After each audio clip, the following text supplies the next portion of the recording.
I'm going to go ahead and put you live, area code 239. Hello. Hey, Raquel. Hey. Hey, it's Virgo. Hey, how are you? Thank you. Welcome. How are you doing? I'm doing okay. I've been talking all by myself because my co-host is a no-show. Oh, my. Wow. Yeah, he's in big trouble. I'm going to really get him. No, I'm just teasing. He's an awesome guy. He's probably stuck in traffic or something. He lives in the Bronx, and he's probably like rushing home. But anyway, I know that's okay. I'll forgive him one of these days. So I don't know if you were listening to part of it, but I did introduce you. I did talk about you a little bit. Jorge, is that G like an H? Pronounce it with an H, like, or G? Your first name? Gergo. Gergo. What nationality is that? It's Greek and it means watching. Nice. I like that. Okay. Yeah. Cool. Mm-hmm. So let the listeners know that you and I have been friends for a couple of years. I let them know that I think you're a really nice guy. You and I have chatted quite a bit, and I know sometimes I'm down on things, and somehow, we get to chatting, and you've really been a good friend to me. So I shared that with everybody. Okay, cool. Thank you. You're welcome. I try my best to be a friend.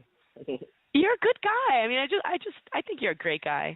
I also let them know that you are revamping South Florida Cop Watch. You've put together over 7,000 people, activists in Southern Florida, to follow and research and expose police corruption that occurs. So I'm really happy about that. It has to get out. People are afraid to do that. People just don't want to, tell the truth. I mean, it just because we follow police corruption or that we're paying attention and we want to expose it, shed some light on it, there's nothing wrong with us, right? It doesn't mean we hate police officers. It doesn't mean we don't have respect for authority. It doesn't mean any of that. I know that. I have so many police officer friends. I grew up in Queens County, a Irish Italian neighborhood.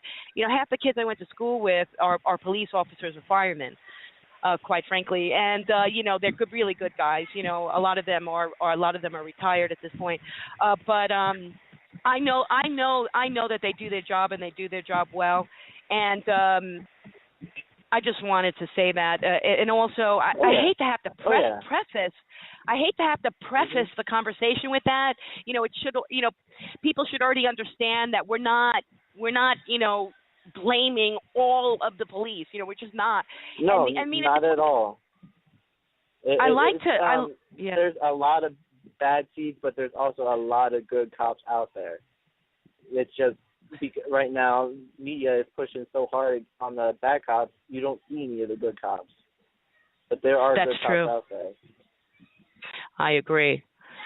So what brought you about, what was your, were you a victim of police brutality, or what was it about?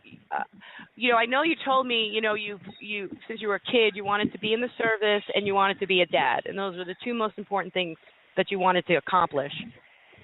Yeah, that's what I wanted to do since fourth grade. I made that decision right after 9/11 happened. I knew that I wanted to join the military and protect this country, and I also knew that I wanted to be a father and start a family. I seen all these teenagers when I was a little kid out going partying, this, that, and the other thing. I didn't want that. That wasn't for me. I wanted to get a family together, get a job, and take care of my family. I started that process of going towards the military, and then during that process, I was about to go out to basic training. The week before I was about to go, I found out I was going to be a dad. And since I wasn't married to her mother, they wouldn't allow that. Who wouldn't allow that? Why not? I don't get that part. because the laws state that you have to have in case, like, say I got killed in combat or whatever, my daughter would have to have a legal custody, and then it was a whole bunch of legal matter that I still don't really understand to this day. So it has just to do with laws, which I think is a little crazy, but yeah. Well, sounds strange. Anyway, yeah. She was born, so I had to put that on the back burner. And after she was born, she was kidnapped by her mother for 8 months. Completely disappeared off the radar. No cell phone, no social media, no nothing. I asked my local city and sheriff to help, as well as the FBI to help me. None of them was willing to help me because I could not prove she was out of the state because I had no idea where she was. I even put out a $3,000 reward. Nobody knew nothing. She really went off the grid completely. Where was she? And she was 2 cities away, and it took me 8 months to find her and start the court process. And $7,000 later, I was able to get her back. And that's why I actually started Cop Watch, because I believe that the police need to be held accountable. They put a really sour taste in my mouth because they refused to help me because I had no idea where she was. That's that, and on top of it, I want everything that I see in the media, all this negative stuff. I don't want that for my daughter to grow up around all that. Cops killing her, cops doing that, cops doing this. I believe my daughter deserves a better life than that, so that's why I started Cop Watch. Yeah, I hear you. That makes sense. Mm-hmm. Yeah, I kind of started. The same thing happened to me. I really, didn't cover police brutality until it hit home. Mm-hmm. Right. So I was a victim of police brutality, and it shocked the crap out of me because during which time all I could think of was, let me call the police to help me. Mm-hmm. Let me call the police. Oh, wait a second, it is the police. It was a shock, a complete shock. Blew me away. That I'm literally my brain was telling me, call the police. I'm so trained to know if I'm in trouble, call the police, call 911, right, for an emergency, call 911. But that's what we're told to do. But when I kept looking up, and it was the police who were hurting me. So it was like, oh, my goodness, I'm in this state of shock right now. But and I ended up, basically beating them in court, which is fine. And I'm, free, but, I have a terrible looking mugshot, online where my enemies have used and taken and lied and spread it around, and, And then I thought, oh, this is terrible. This is just terrible. And I thought, well, you know what? If it gives me an edge, maybe. Because I don't know. I'm trying to look on the bright side. And you know what? Yes, I was arrested, people. Okay, I was. You Google my name, you might find my mugshot. And the reason why you're finding my mugshot is because I have an enemy from New York City who's never met me in person, who just dislikes me because of my politics and has been on my case for years. So he got a hold of the website, the mugshot, and then he made a whole website out of it. Mm-hmm. Could you imagine? Yeah, Don't you have something better to do? I think that's just terrorism, personally. I think it's strange behavior. That turns someone's life completely upside down. Oh yeah, and that's not the only one. I've had that happen to me a couple times. More in recent, and I told you about it. The most recent time. It's just been horrific. I just I don't know why people they're like psychopaths or something. Mhm. I fully agree with that. Okay, so let's get back to you. So you then decided, oops. Do you hear my daughter in the background? do you hear her? Because she's like, I want to go to bed. I'm like, go to bed. Allison, you can go to bed. Go ahead. Go to bed by yourself. No, she wants her brother to go with her. That's a problem. I'll take care of that one second. But I wanted to ask you. So, all right. So then you didn't have, you got a bad taste in your mouth. The cops didn't help you like you expected. What did you do next? Well, I after the 8 months of searching and spending $7,000, private investigator, the whole 9 yards, the guy she left me for decided he was going to go to the military, and then she decided to call me saying that she missed me, this, that, and the other thing. And on one of the calls, she didn't block her number, and I was able to get that number and take it down to the courthouse and start the court case, getting her back. But, which I did. And because they didn't holding her mother accountable, I felt like I was inclined to start holding the cops accountable for their actions. So I started up the software CopWatch. It's been almost 2 years now. It's slowly growing. We did have a boom during Mike Brown, the rest in peace, shooting. Right. I remember that. Yeah. You were covering I'm pretty it. sure the whole nation remembers that. Yeah, that's true. Still talking about it, and it's a good thing. They should be. You know how I feel about that. Yeah. You know, part of that. You know what I was thinking, Gergo. That part of a big part of the problem is the public. That they're okay with this police brutality business. Yeah. None of them stick up against it. It's very seldomly do they, and it's only when it hits national news. If something happens locally and it's on local news, they won't even do anything. Nothing. They won't protest. They won't do petitions. They won't try to hold whoever officer did this accountable. They don't even look into it. It's just another thing to them. Another daily. It's starting to become a daily occurrence. Right. It's really sad. Right. It is really bad. You know what? I went to see a speaker a few weeks ago, and I had to pay. Okay, fine. I had to pay $20 or whatever, $15. And he was an attorney. Yeah. Oh yeah. So I told you about this. He was an attorney, and he was talking about gun rights in the state of Florida, which of course interests me because I'm a gun rights writer.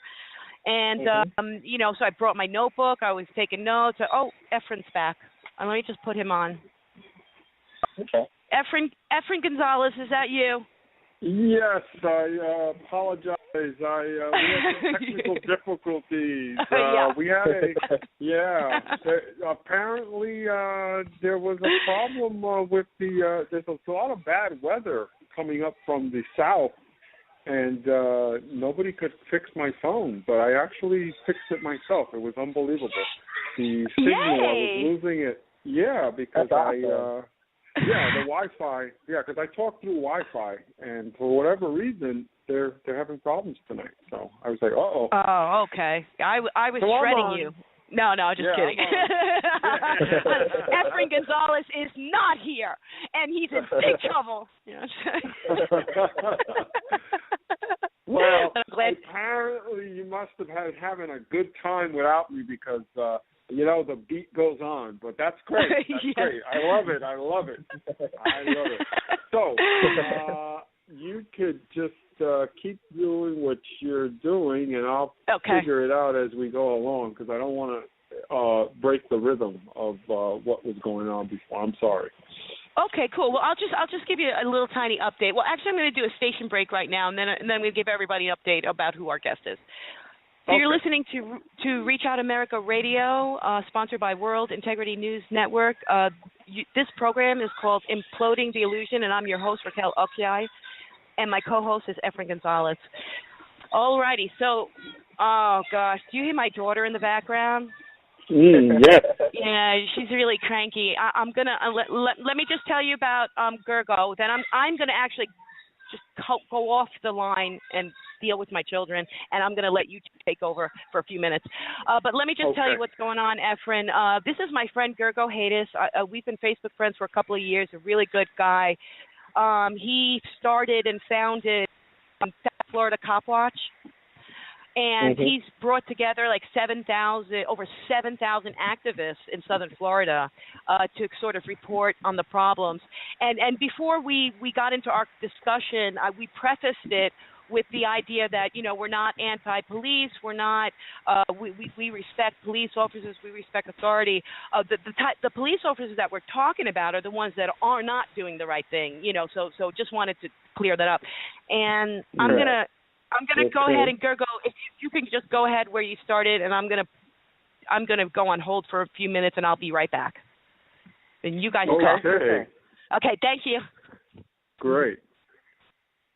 Well, Earl, if you could just let us know exactly what your organization has been involved in, and I guess let us know what you've observed, because I gather that there's probably a lot of stories that the people in the World Wide Web would be interested in hearing about.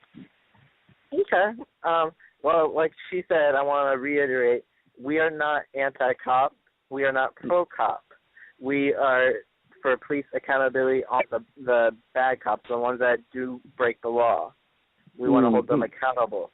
We're not anti-cop in the slightest. We promote the good things that they do when we find out about it, but it's really hard for us to find the good things because the mainstream media only covers the bad the majority of the time, and that's how we see what we see and we retell it, as well as we go out on foot and record cops.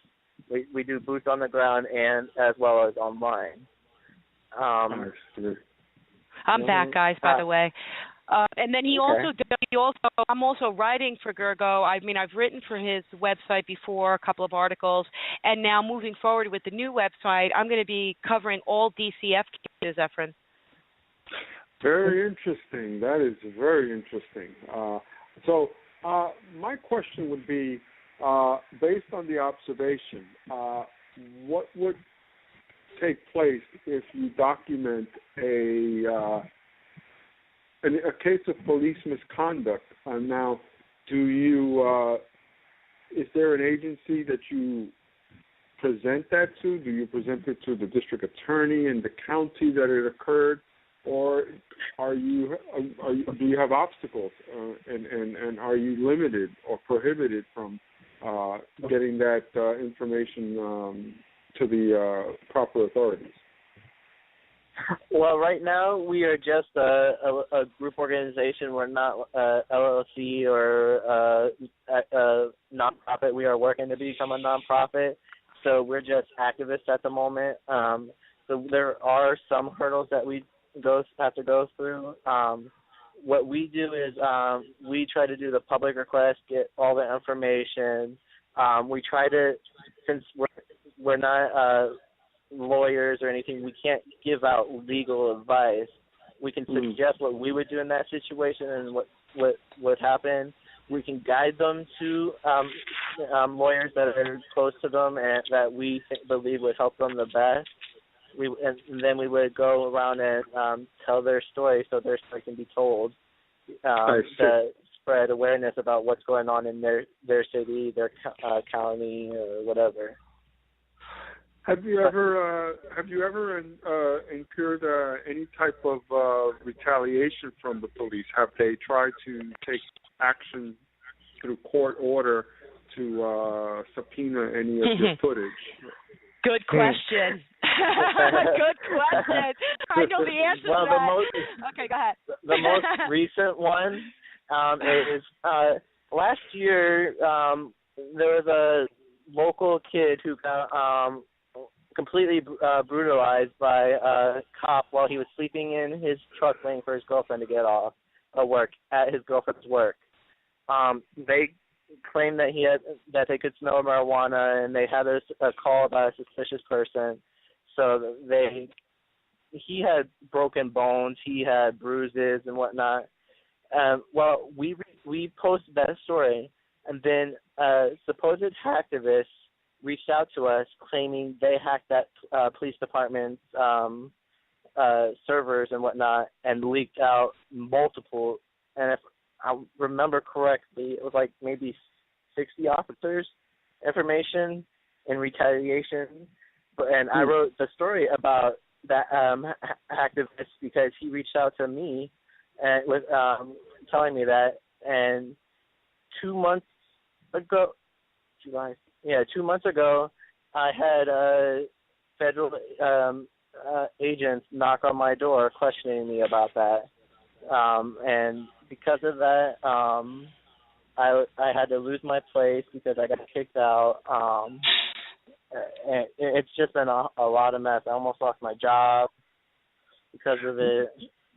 But, so they are retaliating when all I did was publish a story. And because you published a story, right? They claim that because they can't find out who this hacker is or any of that I'm the hacker. That's what so without any they're proof. targeting me. So that's exactly what they told you. They told you that they thought that because they thought that you were the hacker. They told my landlord that outside while I was inside on the phone with my lawyer. Wow, that is. Did they have a warrant, Gergo? No.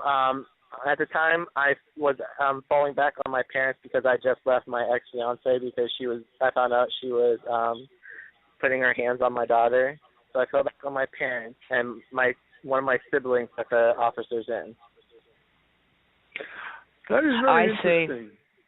Mm-hmm. That is very interesting. And it seems to me that what they tried to do was they tried to do a reverse counterattack on you by inflicting a cast of doubt to the people that you rely on, like your landlord, for you to live your regular life. And that tactic is not surprising because I think it's done all over the country. But please let us know exactly more. Yeah, it is a tactic. It's very bad because that evidence, and the thing, my concern is that if someone does have a piece of evidence, and, who's to say that the police department, Raquel, that they would not violate the Fourth Amendment to go in and raid a house or say that they were looking for probable a potential weapon or whatever, because they could literally say that someone called them and told them that, so that's why it's not, very difficult. What? It's not enough. It's not about, they can't come in your house with probable cause of their own.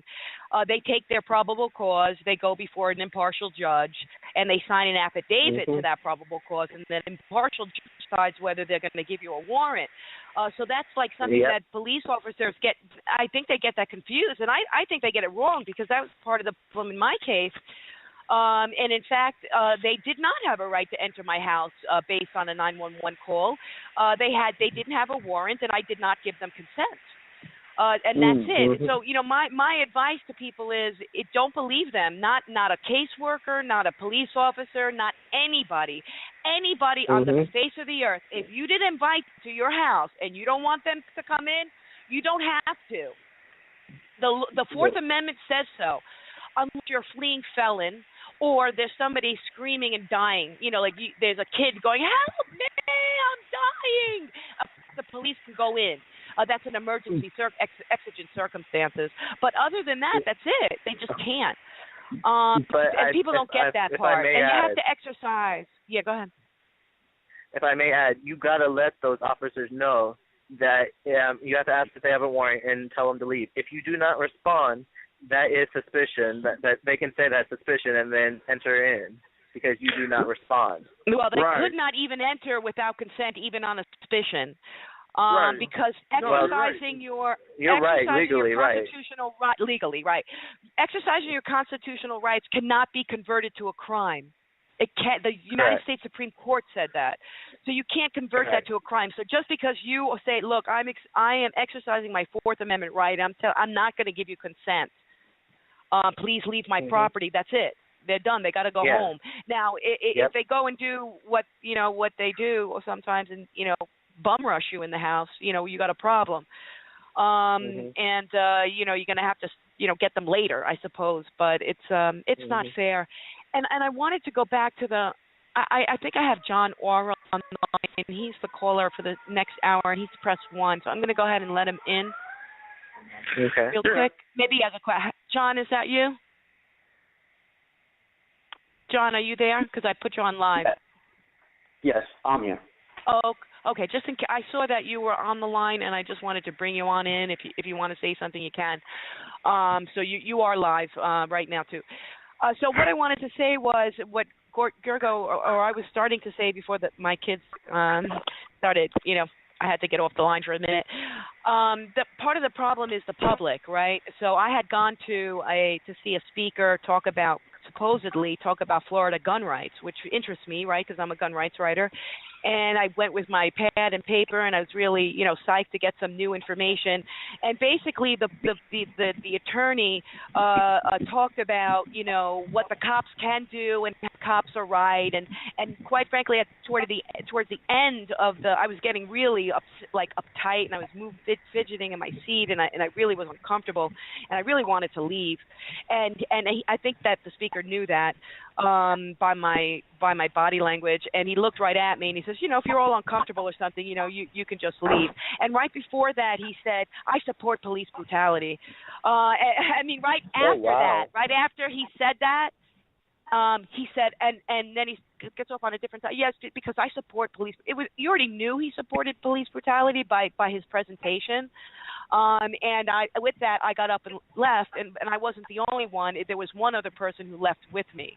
So, but we're talking about a room of 25 people listening to some, white dude, and I don't have anything against white people. I'm white, but some, white dude lawyer tell us, those, the scum of the earth are the people that we beat up, and we should beat them up. Basically, I'm paraphrasing, but that's basically the gist of it. The gist of it was, you go let the cops do their job because they're thugs and they deserve to be beaten. That's basically the advice the guy gave. It was horrible, horrible, horrible advice. But This is the problem: is the public says yes. Yep, they're thugs. They might rob me tomorrow. So as long as they're a bad, the media loves the bad guy versus the good guy, and the good guy's always the cop. And if that scenario doesn't fit perfectly, something's off, to the public, because they're so used to that good guy, bad guy scenario that it doesn't always exist. So I think a lot of our mission has to do with educating the public about, look, we don't hate police. We're not against authority. We don't. We are also we are law-abiding citizens.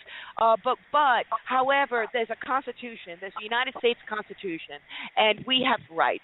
And if we just start letting the government step all over our rights, and which we are already doing, it never ends. When does it end? Do you want the government to be Big Brother? I don't. Oh no. I think we have to convince the people, and part of I think your website, does that to some extent. We try to give out statistics like right now, as of this morning, 964 people have died in America due to the hands of a cop this year alone. Last year was 1,000. And in Florida, just alone this year, 62 people dead. That's an alarming number, just the 62 alone. We've lost more American citizens by cops than we've lost soldiers in Iraq. It's scary. Wow. Wow. Now, there was something else that I found out, and I'm sure, I don't know if anybody else did, but there was a shooting of a dog that the police went into a property in Florida, and the police went in and they shot the dog of the homeowner. Now, my question was, and I got some bad blowback from a couple of police officers on Facebook, that I said those police officers had no business with their guns drawn going into that location, because there was no imminent danger. There was no reason for them to be there in the first place. It was that they thought that there was something. And when you think that's not there enough was no reason. 911 call, I wonder if by chance that is common practice in Florida, where law enforcement will just walk on your lawn, which is basically your property. It's not, and then it is your property, right? Right. If a dog confronts them, they're going to shoot the dog, which I think is wrong. I don't think that police officer had any business with his gun drawn because there was no danger. And his life wasn't in danger. But if you're going onto someone's property, I mean, you got to give the owner the benefit of the doubt. You should call for the owner to get the dog. I don't know what type of plan where they put him on modified duty, but I'm just wondering because Florida seems to be a hotbed for officers walking in and doing what they please. Now, I'm not saying it doesn't happen anywhere else, but I think it happens a lot in Florida. Florida is a very funny state with law enforcement. And Raquel, you are right. If the people do not know their rights, and it's not just knowing it, because if we stay silent, then we're consenting to them breaking the law, because we're not allowed to let them overstep their boundaries. But I don't know. I really don't know. And remember, the United States Constitution is the supreme law of the land. So any law that wars with the Constitution is in fact null and void. That's what the courts have said. So the law is on our side. The law is on our side for freedom, right? The law is on our side. The Constitution of the United States and Bill of Rights. They protect us. It protects us. It's supposed to anyway, from this kind of tyranny, because it is tyranny, right?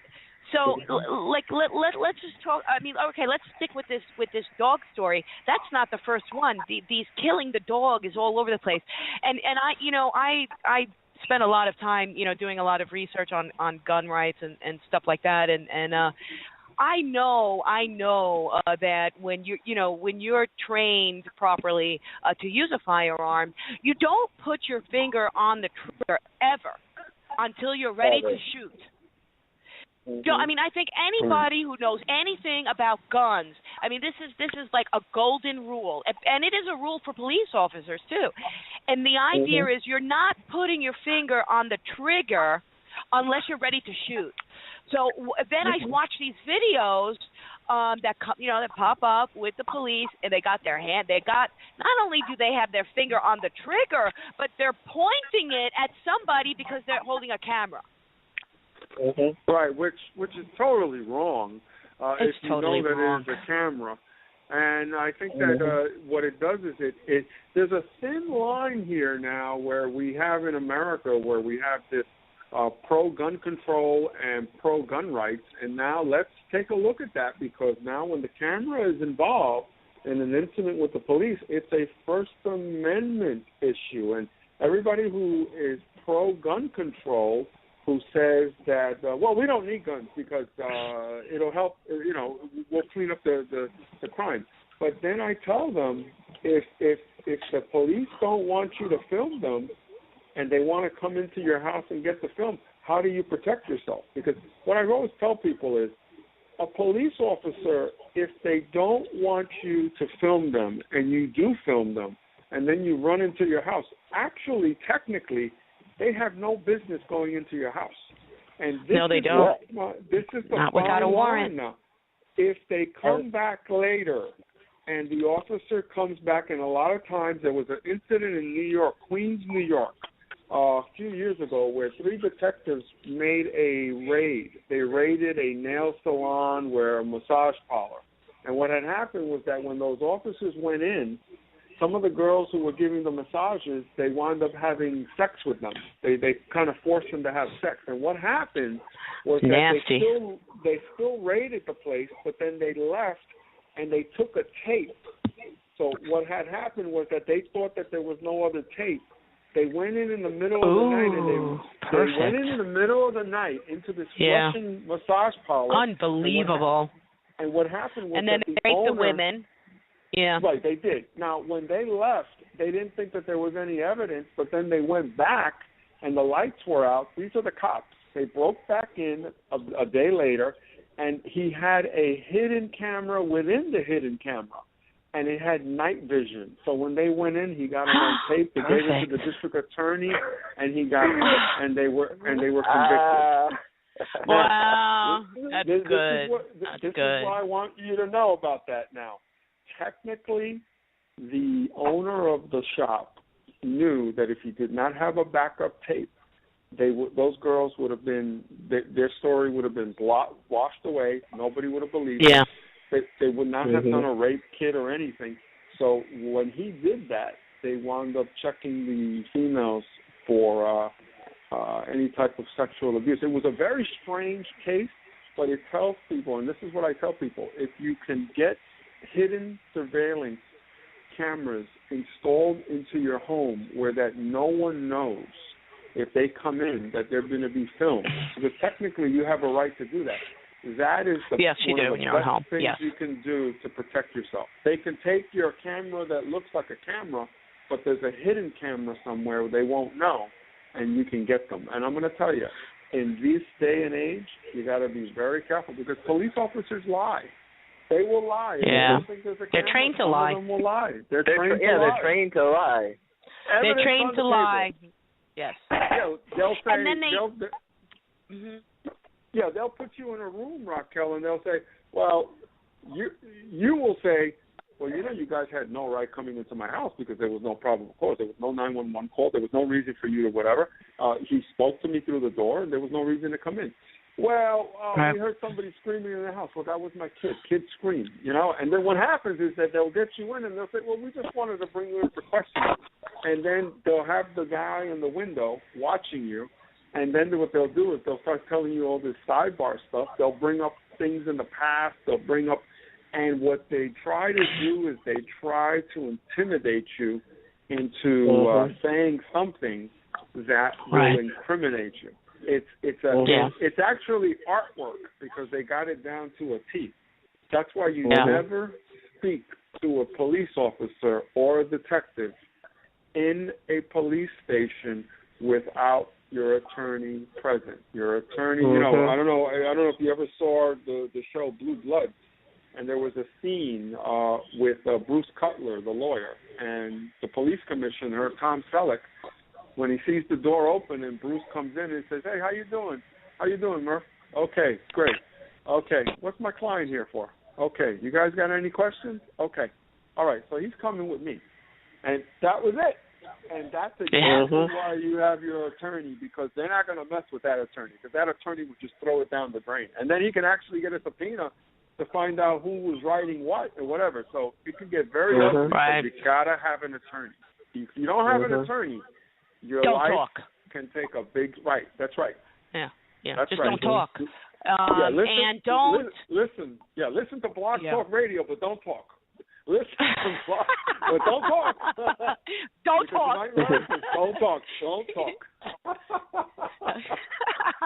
Wait for an attorney or a public defender or somebody else there that can help you. Do not. Right. You always wait for somebody.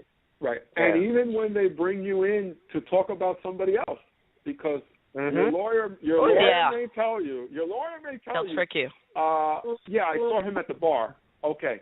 But when you say that, they can ask you, well, where did you talk? Did you talk in the bathroom? Did you talk? And you know what you say? Your lawyer will tell you, I was in the establishment, I paid my tab, and I left. I don't recollect anything. That's why you got to have a good attorney. Definitely. Yeah, and unfortunately, and it's not right because, it is special rights. But in America, if you have money, you have more rights than anybody else because you can hire good attorneys.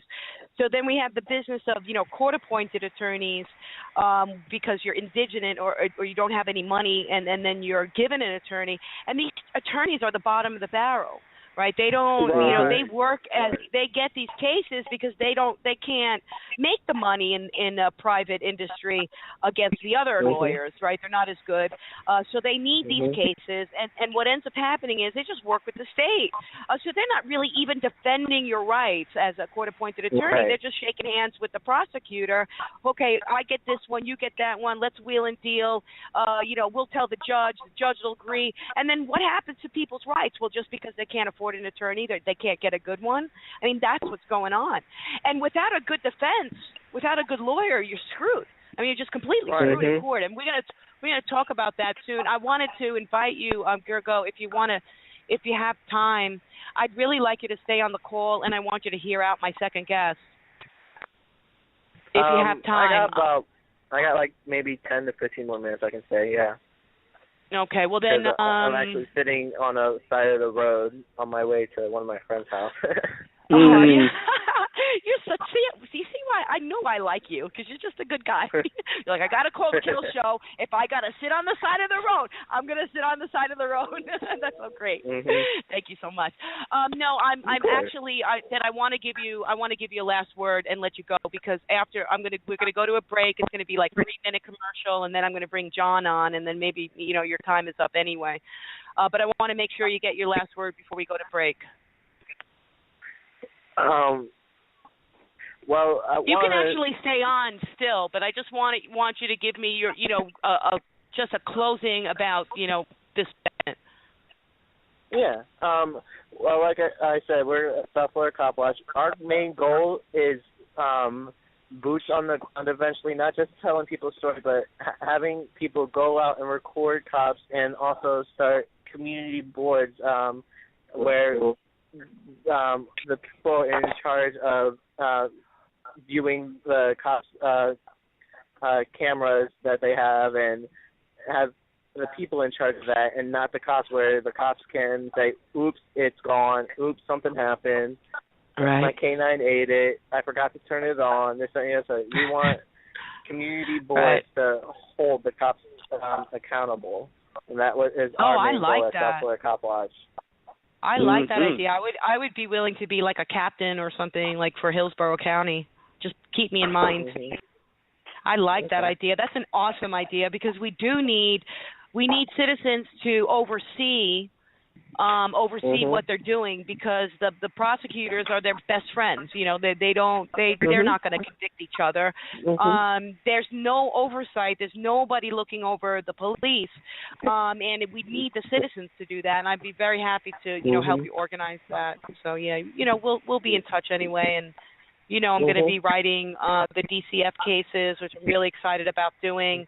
I'm just going to bang them out. I'm going to bang them out every week. I have so many to tell. And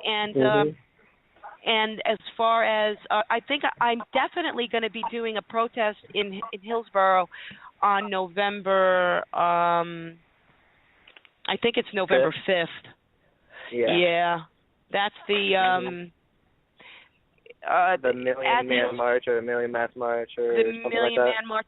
Yeah, except that in Hillsborough they're having a special for adoption. Like the courts and the companies that snatch the kids that work for DCF, right? They snatch the kids. They're the ones hosting the fundraiser, which is kind of funny, because the people who are snatching the kids and the courts are hosting this fundraiser for adoption. They're celebrating adoption, basically. So what I want to do is,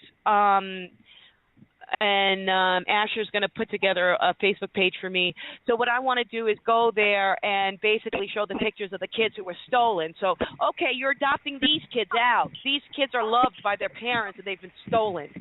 So sort of, the complete opposite is going on, what they're, talking about.